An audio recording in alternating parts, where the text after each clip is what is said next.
अस्सलाम वालेकुम दोस्तों, मैं चौधरी अब्दुल हादी आज आपको बताऊंगा फोर्सेज प्रोजेक्ट के बारे में। ये बताने से पहले कि इसके अंदर कितना मुनाफा और कितना प्रॉफिट है, उससे पहले मैं आपको ये बताऊंगा कि ये अगर दीनी लिहाज से इसको देखा जाए तो ये कारोबार करना कैसा है, और अगर दुनियावी लिहाज से भी देखा जाए तो इसमें कितने फ़ायदे हैं। तो सबसे पहली बात करेंगे कि फोर्सेज प्रोजेक्ट दीनी लिहाज से भी किसी तरह से भी इसमें हराम का शुबा नहीं है। जितना भी आपको प्रॉफिट आएगा वो हराम के दायरे के अंदर नहीं आता, वो बिल्कुल लीगल है और बिल्कुल जायज़ है। यानी फोर्सेज प्रोजेक्ट के बारे में उलमा का भी यही कहना है कि इसको इस्तेमाल करना या इसके ज़रिए प्रॉफिट कमाना, इसके ज़रिए मुनाफा कमाना, ये बिल्कुल जायज़ है। क्योंकि दूसरी चीज़ इसमें यह है कि इसमें किसी तरह का सूद नहीं है, किसी तरह का धोखा, फ्रॉड कुछ भी नहीं है, इसलिए इसको करना बिल्कुल जायज़ है। और इसके ज़रिए जितना भी आपको प्रॉफिट आता है वो बिल्कुल जायज़ है, वो बिल्कुल भी हराम नहीं है। और अगर इसको देखा जाए दुनियावी लिहाज से तो फोर्सेज प्रोजेक्ट के ऊपर काम करना आपके लिए क्यों ज़्यादा मुनाफे बख्श और क्यों फ़ायदेमंद है, उसकी सबसे बड़ी वजह यह है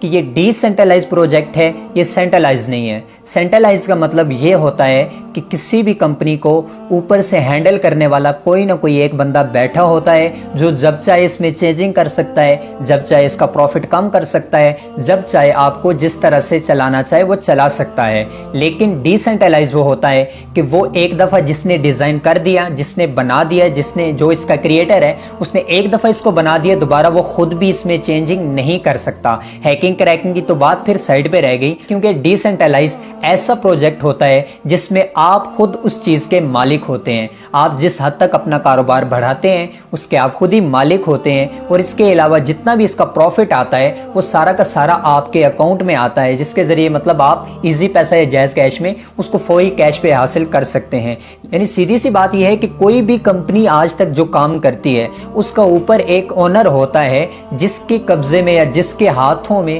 जितने भी वर्कर होते हैं वो उसके हाथों में होते हैं। यानी वो जब चाहे तो उनका प्रॉफिट कम कर सकता है, जब चाहे उनको अपनी तरीके से चला सकता है। लेकिन जो डिसेंट्रलाइज सिस्टम होता है वो बिल्कुल किसी ओनर के तहत नहीं होता, वो किसी भी बंदे के तहत नहीं होता। उसमें जितने भी उसूल या जितने भी आप रूल्स कह लें पहले से जो क्रिएट किए होते हैं उन्हीं हद तक रहते हैं, उसके बाद किसी तरह की भी चेंजिंग नहीं की जा सकती है। तो इसलिए सबसे बड़ी बात तो इसमें यह है कि इसमें कोई चेंजिंग नहीं हो सकती है कि आप कहें कि हमारी कंपनी पैसा लेके भाग गई या फिर हमारा बंदा जो था वो पैसे लेके भाग गया, ऐसा तो कोई इसमें इशू है नहीं है। अगली बात करते हैं कि इसमें किसी तरह का भी धोखा और फ्रॉड नहीं है, क्योंकि जो प्रोजेक्ट पूरी दुनिया में काम कर रहा है, सिर्फ पाकिस्तान के अंदर मौजूद नहीं है बल्कि पूरी दुनिया के अंदर काम कर रहा है, और ये पूरी दुनिया के